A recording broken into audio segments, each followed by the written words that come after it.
Brother kicked me out over sister-in-law's lies. Now they're homeless and want to move into my house. All right, I guess I need to get this off my chest. A few years ago, I was really struggling.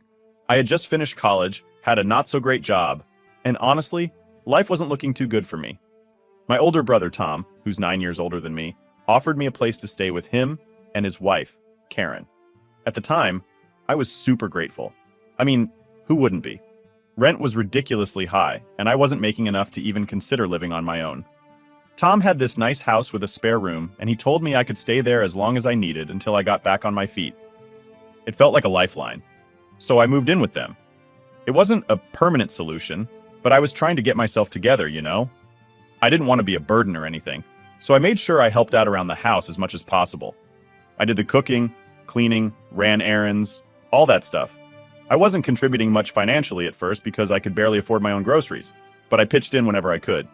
Like if I had some extra cash, I'd buy groceries for the house or take care of the little things they needed. I thought it was going pretty well. At first, everything seemed fine. Karen was nice enough, and Tom and I have always been close, so it felt like I was in a safe place. Karen and I weren't best friends or anything, but I didn't think there was any problem between us. She never really said much, just kind of kept to herself, but I didn't take it personally. She was pregnant at the time, so I figured she just had her own stuff going on, but after about 6 months, things started getting weird. Like, subtle stuff at first. Karen would make these little comments like, "Oh, when the baby comes, we're gonna need a lot more space," or "I wonder if we should start thinking about how to turn the guest room into a nursery." You know, hints like that. I kind of got the vibe that she wanted me gone, but Tom kept reassuring me, saying, "Don't worry about it. You can stay as long as you need." I believed him because, well, he's my brother. Why would I think otherwise, right? Then the comments got less subtle.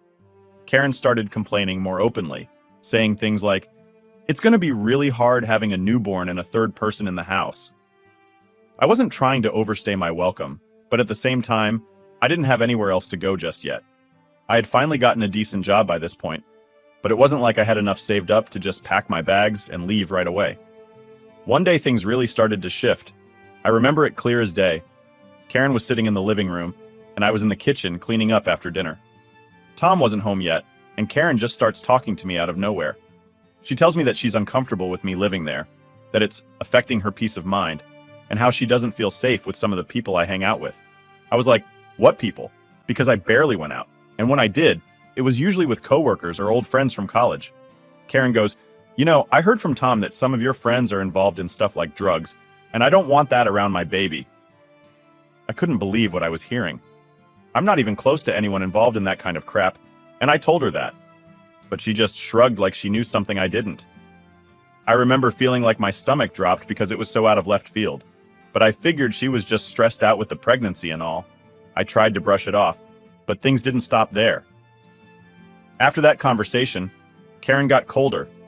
She'd give me these looks, like I was in her way, and barely spoke to me unless it was to drop more passive-aggressive hints about me leaving. I knew something was off, but I didn't want to believe that she'd straight up make things up about me. I mean, it's my brother's wife. What reason would she have to lie? Well, fast forward a couple of weeks, and Tom starts acting distant too. It's not like him, so I asked him one night if everything was okay, and he just said Karen's been really stressed lately. He didn't bring up anything specific, but the vibe was off. Like, it felt like he was hiding something, but I didn't push him on it. So when Karen started acting a bit more distant, I didn't think much of it. I figured she just needed space or was going through her own stuff. But then, she started making these comments. Little things that, in hindsight, were probably meant to push me out without actually saying it outright. Like, she'd mention how small the house felt all of a sudden, or how she needed more room for the baby's stuff. There was one time she even joked, "Maybe you'll be moving out before the baby comes, right?" And then laughed it off like it was no big deal.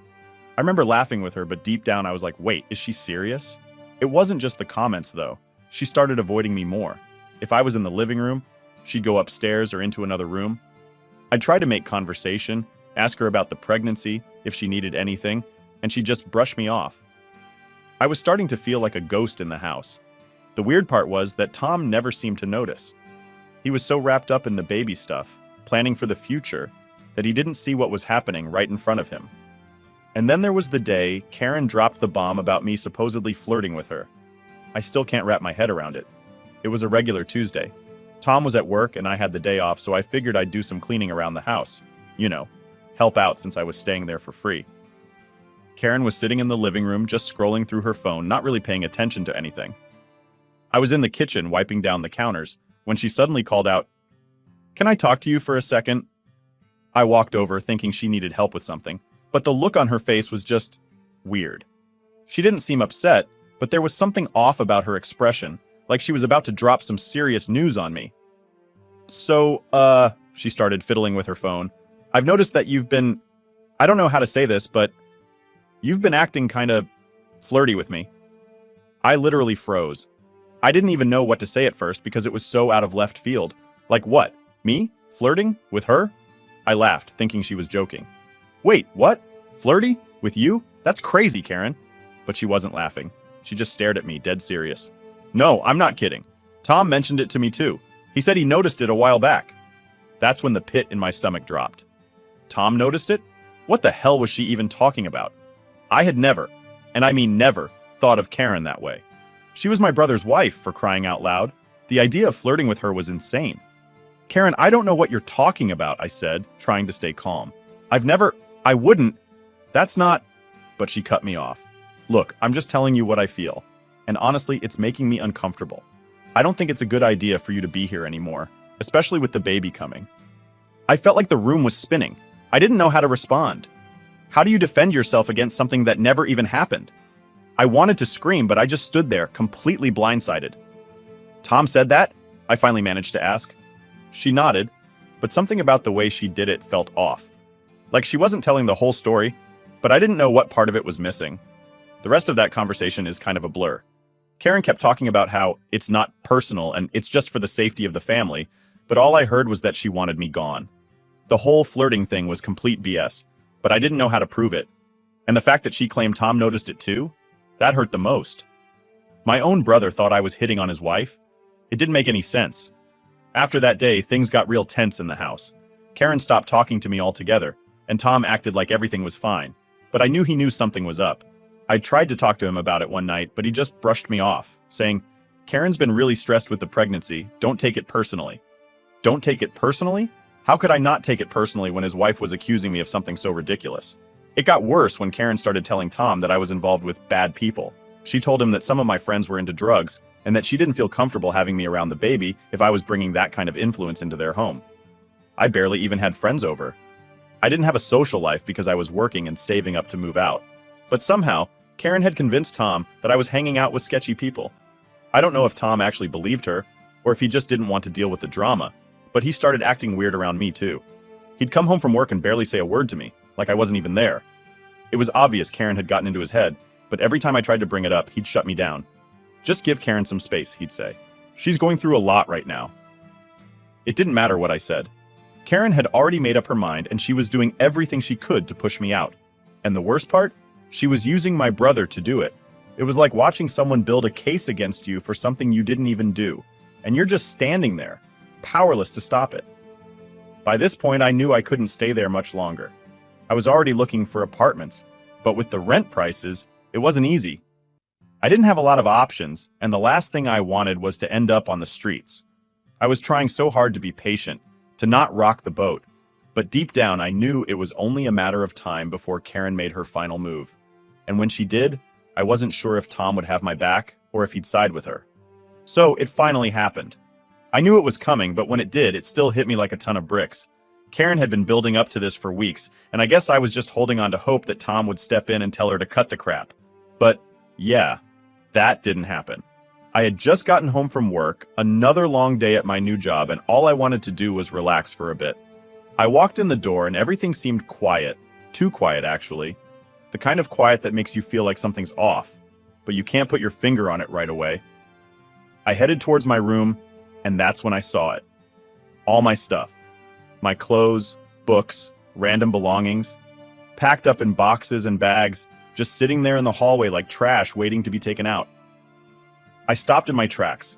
My heart started racing, and for a second I thought maybe there was some mistake. Maybe Karen was doing some weird cleaning thing, or I don't know. Maybe Tom was rearranging stuff. But deep down, I knew that wasn't it. This wasn't some misunderstanding. I walked into the living room, and there was Tom, sitting on the couch with his head in his hands. He didn't look at me at first, didn't say anything either, just sat there in this awkward silence. Karen was nowhere to be found, of course, leaving him to do the dirty work. "What's going on?" I asked, trying to keep my voice steady, though I could feel my anger bubbling up. Tom sighed, finally looking up at me with this guilty expression, like he was a little kid who got caught doing something wrong. "Karen, she thinks it's time for you to move out," he said. His voice was so quiet, like he was ashamed of even saying it. I couldn't believe what I was hearing. "Are you serious? You're kicking me out just like that? After everything?" He didn't even try to defend himself. He just nodded, looking at the floor. "It's not like that," he mumbled. "It's just, Karen's stressed with the pregnancy, and she feels uncomfortable with you being here. You know, with everything going on." Everything going on? What did that even mean? I hadn't done anything wrong. I hadn't caused any problems. All I did was live there, help out, and keep to myself as much as possible. And now I was being thrown out because Karen felt uncomfortable. It was such BS, and Tom knew it too, but he wasn't going to stand up to her. I could see that clearly now. "So that's it? You're just throwing me out on the street?" I asked, my voice shaking with frustration. "Over some lies Karen's been feeding you? I've done nothing but help around here, Tom. You know that." Tom stood up, running a hand through his hair, still avoiding eye contact. "I'm not throwing you on the street," he said. "I'll help you find a place. We can cover your security deposit, maybe even the first month's rent. It's not like we're abandoning you." Not abandoning me? It felt like the exact opposite. I wasn't asking for money. I was asking for some respect. For my own brother to have my back instead of just rolling over because his wife wanted me gone. "Karen said I was flirting with her, Tom. She said I was hanging out with bad people. You really believe that?" I asked, desperate for some kind of acknowledgement that he knew the truth. He didn't answer right away, and that silence told me everything I needed to know. He either believed her, or he was too scared to disagree with her. Either way, I was screwed. "Look," he finally said, "Karen's been really stressed, and with the baby coming, we just need a little more peace in the house. You've been great, and I appreciate everything you've done, but this is what's best for everyone." What's best for everyone? What about what's best for me? I wanted to scream, but I knew it wouldn't make a difference. Karen had made up her mind, and Tom wasn't going to fight her on it. I was being pushed out, and there was nothing I could do to change it. I stood there for a second, trying to process it all. Part of me wanted to just storm out and never look back, but I had nowhere else to go. I didn't have savings for a new place yet, and I definitely didn't have any family I could turn to, at least not after this. Tom was the only one I thought I could count on, and now that bridge was burning right in front of me. "When do I have to be out?" I asked, my voice flat and defeated. Tom shifted uncomfortably. "Karen was hoping by the end of the week," he said, almost like he was ashamed to even say it. The end of the week. That was 4 days away. 4 freaking days to find somewhere to live, pack up my life, and figure out how to survive on my own. "Right," I muttered, shaking my head. "Thanks for the heads up, I guess." I turned around, heading back to the hallway where all my stuff was piled up. I could feel Tom watching me, but I didn't bother looking back at him. What was the point? He wasn't going to change his mind, and even if he wanted to, Karen wouldn't let him. I started picking up the boxes, dragging them back into my room, trying to figure out what the hell I was going to do next. I spent the next few days frantically searching for apartments, reaching out to anyone I could think of who might be able to let me crash for a while. It wasn't easy. Rent was high, and I didn't have enough saved up yet to afford anything decent. I kept thinking maybe Tom would come to his senses. Maybe he'd talk to Karen and realize how unfair this whole situation was. But every time I saw them together, it was clear that wasn't happening. Karen avoided me completely, barely even acknowledging my existence. And Tom? He was acting like this was all perfectly normal. By the time Friday rolled around, I still hadn't found a place. I was packing the last of my things into boxes, trying not to cry, when Tom knocked on the door. He stood there awkwardly for a minute, holding an envelope in his hand. "Here," he said, handing it to me. "It's for the security deposit and first month's rent. I hope it helps." I took the envelope without saying anything. I didn't want his money. What I wanted was for my brother to stand up for me, to tell Karen she was wrong, and that I didn't deserve to be treated like this. But that wasn't going to happen, and I knew it. I left that weekend with my boxes and bags, feeling more alone than I ever had before. Tom barely even said goodbye. Karen didn't come out at all. I was just gone. Out of their lives like I never mattered in the first place. After getting kicked out of Tom's place, I spent the next few months pretty much in survival mode. I had nowhere to go at first, so I started crashing on friends' couches. You ever feel like you're imposing on people, even when they say it's okay? That's how I felt every single day. I was grateful for my friends letting me stay, but I knew deep down I couldn't keep doing it forever. I was just a guest, and they had their own lives to live. The hardest part was pretending everything was fine when it wasn't. I didn't want to keep bringing up what happened with Tom and Karen. I didn't want people to think I was bitter or stuck on it, but truthfully, I couldn't stop thinking about it. It's not like I could just forget that my own brother tossed me out like I was nothing. But whenever someone asked how I was doing, I just smiled and said, "I'm figuring things out," like it wasn't killing me inside. Couch surfing was rough. I couldn't settle anywhere, and I was constantly moving around with all my stuff in boxes and bags. There's something weird about living out of boxes for that long. You feel like you're always on the edge of being thrown out again. I'd pack everything up every time I left for work, just in case. It's like I didn't trust that I'd be welcomed back. It messes with your head living like that. I'll admit, things weren't great for a while. My job was okay, but it didn't pay enough for me to get my own place right away. I was trying to save, but you know how it goes. Every time I thought I was making progress, something would come up that wiped out my savings. Car trouble, bills, groceries. It felt like I was stuck, just treading water and trying not to drown. I thought about calling Tom a few times, asking him for help. But then I'd remember how things ended, and how easily he let Karen push me out. I couldn't go back to him. I couldn't go back to them. The fact that he never even checked on me after I left? That said everything.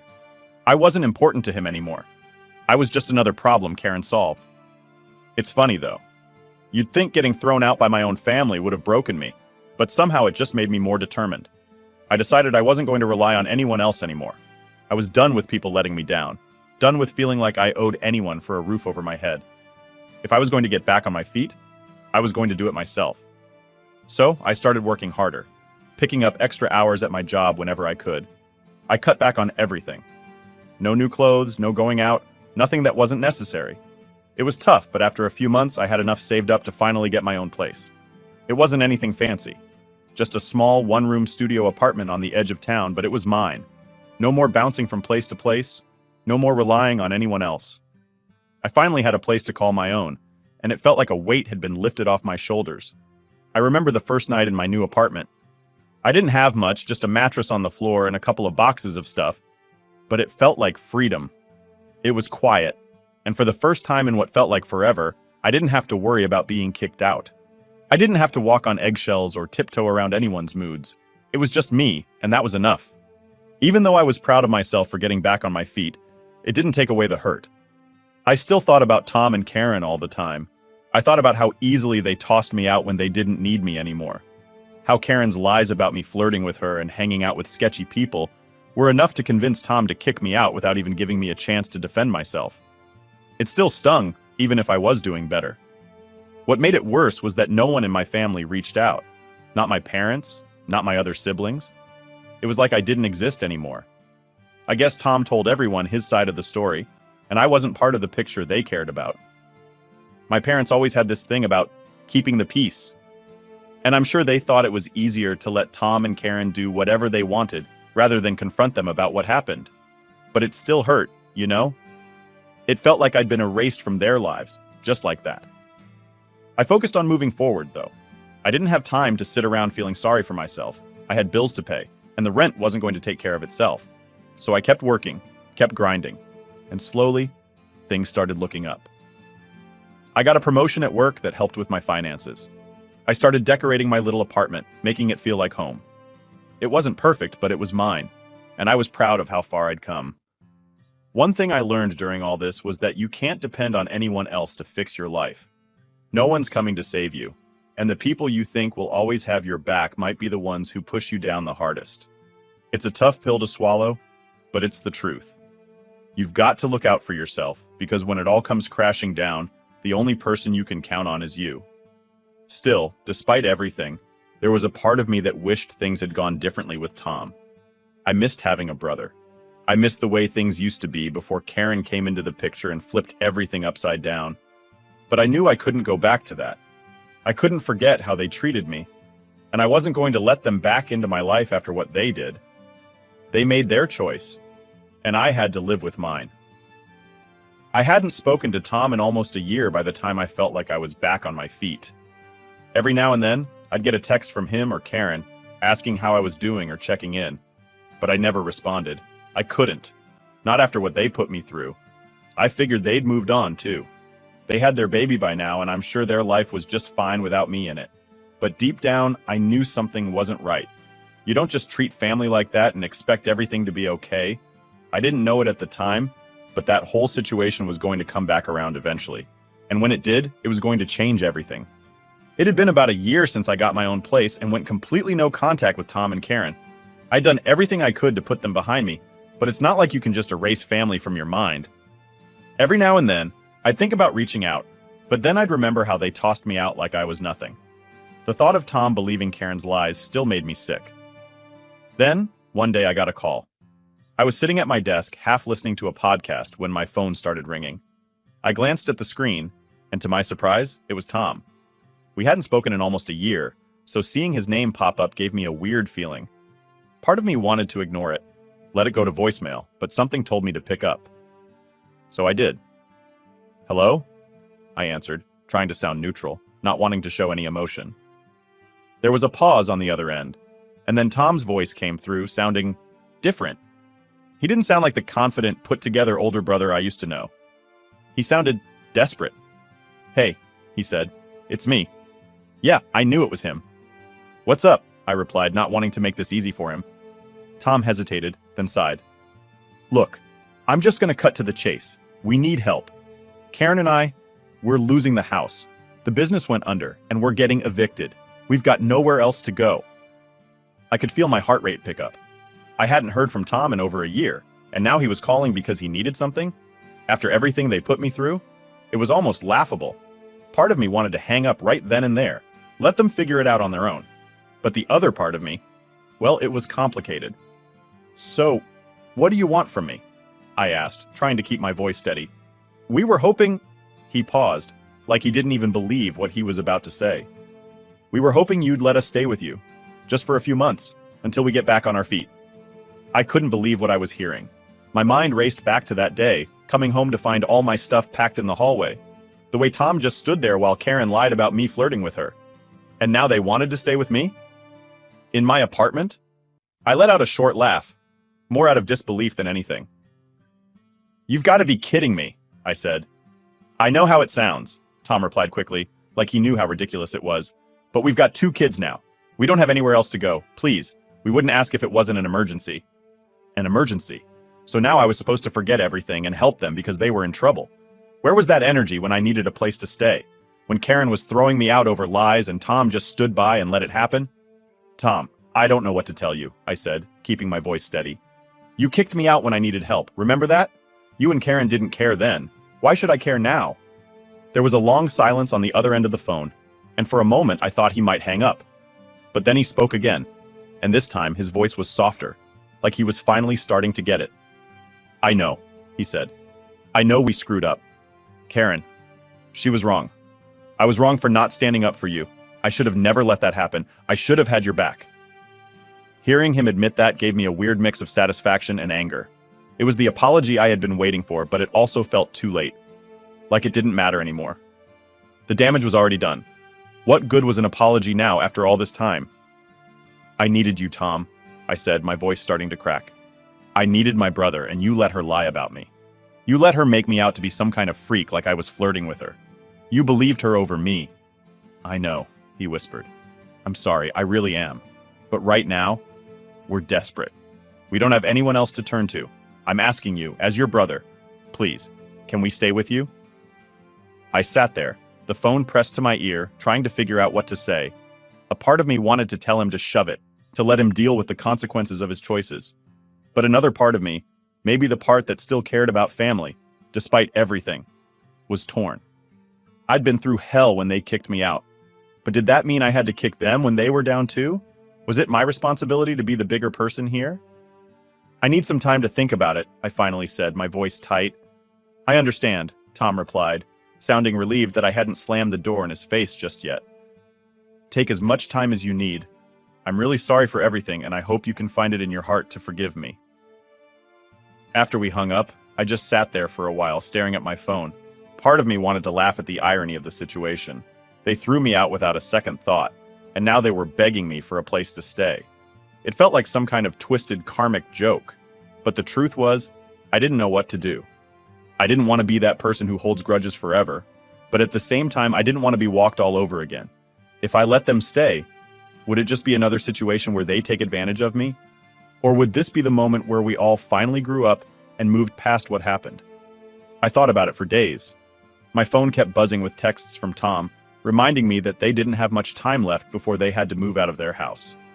My parents even got involved, sending me guilt-trippy messages about how family sticks together and how I should let bygones be bygones. But it wasn't that simple. Family sticking together only works when both sides actually give a damn about each other.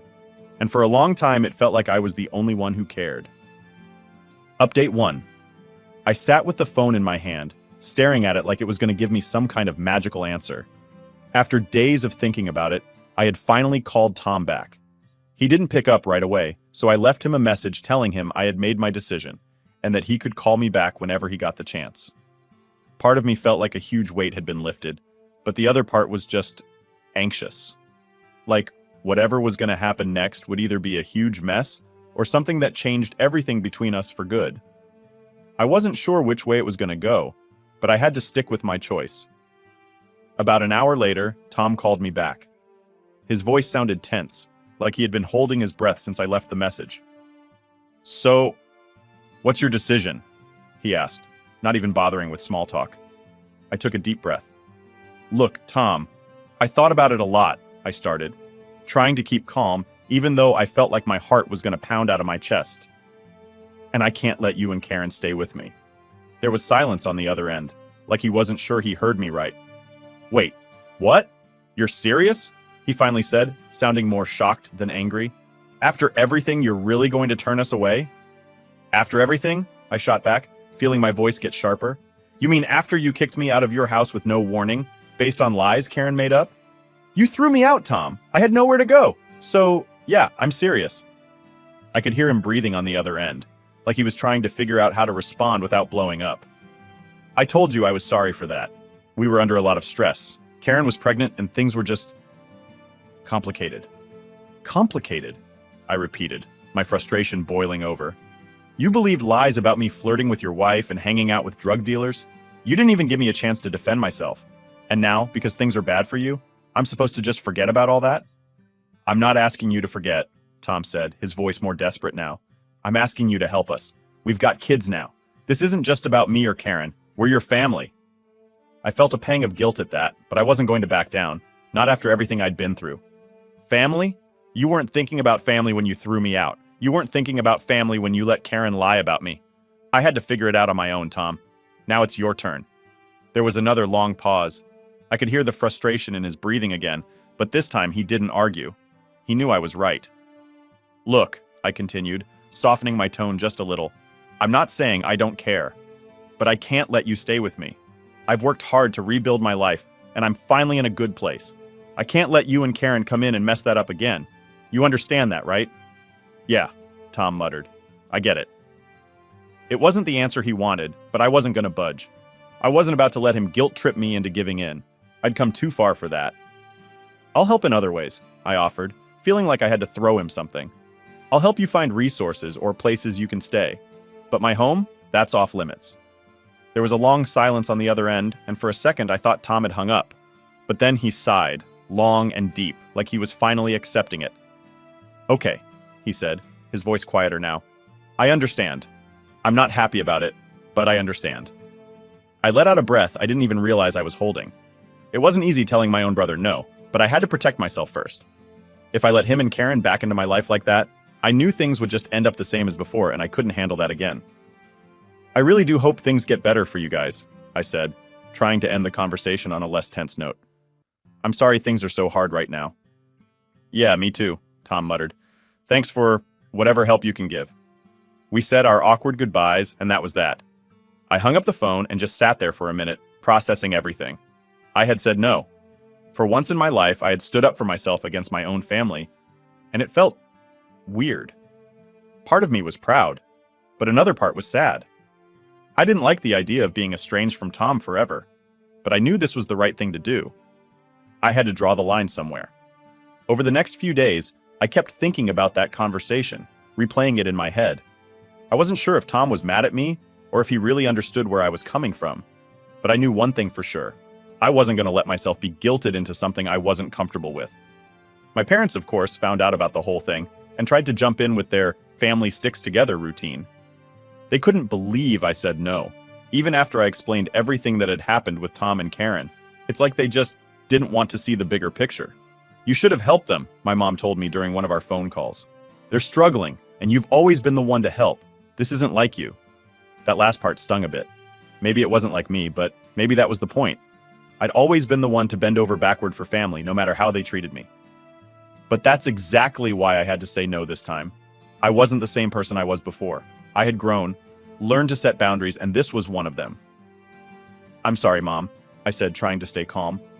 But I've got to put myself first for once. Tom and Karen can figure it out. My parents didn't really get it, but that didn't surprise me. They weren't the ones who had been kicked out and left to fend for themselves. They weren't the ones who had to rebuild everything from scratch. I was, and I wasn't going to let anyone make me feel bad for protecting what I'd worked so hard to build. After that, things went quiet for a while. I didn't hear much from Tom or Karen, which was fine with me. They had their own problems to deal with, and I had mine. I helped them find a shelter that could take them in for a while, and that was the last I heard about it. No more desperate calls, no more guilt-tripping texts, and for the first time in a long time, I felt free.